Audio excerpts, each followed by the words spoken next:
भगवान विष्णु के 6वें अवतार के रूप में विख्यात भगवान परशुराम की जयंती 10 जून 2024 को है। भगवान परशुराम बलिया जनपद के मनियर से उनका गहरा नाता था। विद्वानों का मत है कि यहाँ भगवान परशुराम तप किया करते थे। आज मनियर एक नगर है, लेकिन उन दिनों यह घना जंगल था। बताया जाता है कि भगवान परशुराम यहाँ तप किया करते थे। भगवान परशुराम ही नहीं, बहुत से ऋषि महर्षि यहाँ तप किया करते थे। ऋषियों द्वारा यहाँ तप किए जाने के कारण मनियर का नाम कभी मुनिवर था। यहाँ घने जंगलों में मणिधर सर्प रहा करते थे, जिसके कारण कभी इसका नाम मणिवर भी था, जिसका विभत्स नाम आज मनियर है। आज भी मनियर में भगवान परशुराम का प्राचीन मंदिर है।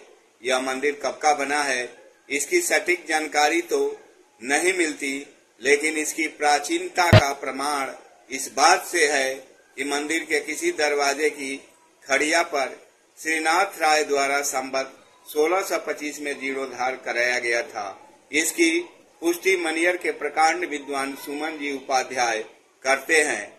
परशुराम मंदिर का संरक्षक पूर्व मंत्री निर्भय नारायण सिंह के परिवार के लोग हैं, जो अक्षय तृतीया के अवसर पर यहाँ भगवान परशुराम की पूजा पाठ कराते हैं तथा इन्हीं लोगों के जमीन में मनियर बस स्टैंड के पास एक मेला लगता है, जो अक्षय तृतीया के नाम से मशहूर है।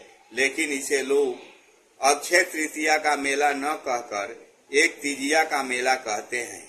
भगवान परशुराम की यह मनियर नगर तपोभूमि रही है। उल्लेख मिलता है कि भगवान परशुराम सारण छपरा से लगायत दोहरी घाट तक घाघरा नदी के किनारे विचरण किया करते थे। मनियर में जब वह तप किया करते थे, उस समय बहेरा कुंवर नाम का एक राक्षस उनके तप में बाधा उत्पन्न करता था।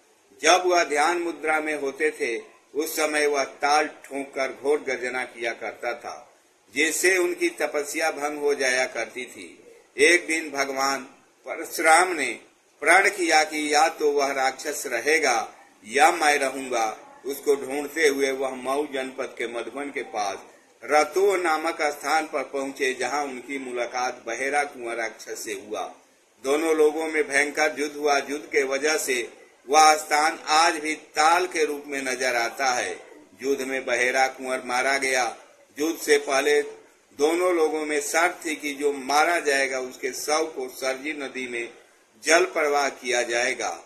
इसलिए भगवान परशुराम ने उसके शव को रतोताल से घसीटते हुए मनियर ले आए और सरजू नदी में जल प्रवाह की।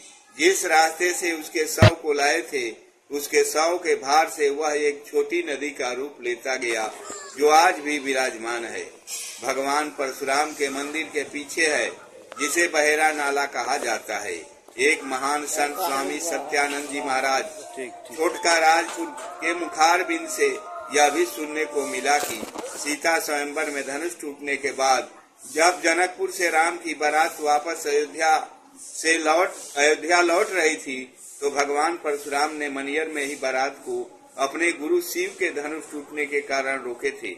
मनियर में ही परशुराम लक्ष्मण संवाद हुआ था। इसका उल्लेख शायद वाल्मीकि रामायण में है। यह रहा मनियर में भगवान परशुराम के कर्म भूमि तपोभूमि का इतिहास।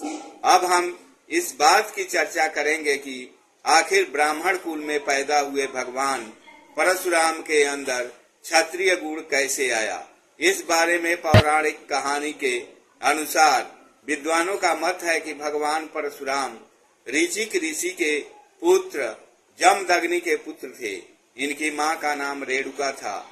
ये 5 भाई थे, यानी भगवान परशुराम महर्षि ऋचि के प्रपौत्र हुए। ऋचि की शादी सत्यवती से हुई थी। कौन थी सत्यवती, इस बारे में भी बता रहा हूँ। राजा गाद की पुत्री सत्यवती एक बार स्नान करने जा रही थी। सत्यवती को देखकर ऋचिक ऋषि मोहित हो गए और उन्होंने राजा गाद से अपनी पुत्री का हाथ मांगा। राजा गाद सोचे कि कहाँ मैं राजा और कहाँ ऋषि गरीब ब्राह्मण।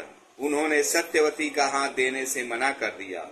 लेकिन ऋचिक जब लौट रहे थे तो इसी दरमियान राजा गाध ने शर्त रख दी कि यदि आप 1000 चंद्रमा की तरह सफेद घोड़े हमें उपलब्ध करा देंगे तो मैं अपनी लड़की की शादी आपके साथ कर दूंगा। राजा गाध सोचे कि यह ब्राह्मण न तो 1000 सफेद अश्व हमें देगा और न ही हम अपनी लड़की की शादी करेंगे। लेकिन सिद्ध तपस्वी ऋचिक ने सूर्यदेव की आराधना की और सूर्यदेव ने 1000 श्वेत घोड़े उन्हें उपलब्ध करा दिए जिनका वेग वायु की तरह था। जब उन घोड़ों को लेकर राजा गाध के यहाँ ऋचिक पहुँचे तो उन्होंने अपनी लड़की की शादी ऋचिक से कर दी। राजा गाध का कोई पुत्र नहीं था, इसलिए उनकी पत्नी अपनी पुत्री सत्यवती से कहा कि अपने पति ऋचिक से मेरे पुत्र के लिए भी वरदान देने को कहो। इस पर सत्यवती के कहने पर ऋचिक ने 2 प्रसाद बनाया। एक प्रसाद अपनी पत्नी को खाने को दिया तथा एक प्रसाद राजा गाध की पत्नी को दिया। लेकिन राजा गाध की पत्नी ने सोचा कि ऋचिक अपनी पत्नी सत्यवती के लिए अच्छा प्रसाद दिए होंगे, इसलिए वह प्रसाद बदल दी। ऋचिक गाध की पत्नी यानी अपनी सासू माँ को प्रसाद बनाए थे कि उससे क्षत्रिय गुण वाला पुत्र उत्पन्न होगा, क्योंकि राजा गाध क्षत्रिय थे, और सत्यवती को प्रसाद दिए थे जिससे सात्विक विद्वान ब्राह्मण पुत्र उत्पन्न होगा। लेकिन प्रसाद बदल दिए जाने के कारण यह उल्टा हो गया। जब सत्यवती को क्षत्रिय गुण वाले पुत्र उत्पन्न होने की जानकारी मिली तो वह कांप गई और अपने पति से कही कि वरदान दे कि क्षत्रिय गुण से संपन्न पुत्र प्राप्त न हो। लेकिन ऋषि का वरदान टल नहीं सकता था। फिर कही कि वह पुत्र के रूप में प्राप्त न हो बल्कि क्षत्रिय गुण वाला पौत्र प्राप्त हो। इस प्रकार से ऋचिक ऋषि के पुत्र जमदग्नि हुए तथा उनके पौत्र के रूप में क्षत्रिय गुण संपन्न भगवान परशुराम उत्पन्न हुए तथा क्षत्रिय गुण में जन्म लेने के बाद भी विश्वामित्र ब्राह्मण गुण संपन्न हुए। भगवान परशुराम का नाम परशुराम कैसे पड़ा, इसके बारे में बताया जाता है कि उनका नाम राम था और उनके गुरु भगवान शंकर ने उन्हें हर्षा दिया था, जिसके कारण उनका नाम परशुराम पड़ा। भगवान परशुराम को अमर बताया जाता है। 7 चिरंजीवियों में वह भी थे। जैसे हनुमान अश्वत्थामा को अमर बताया जाता है, वैसे ही परशुराम भी अमर है।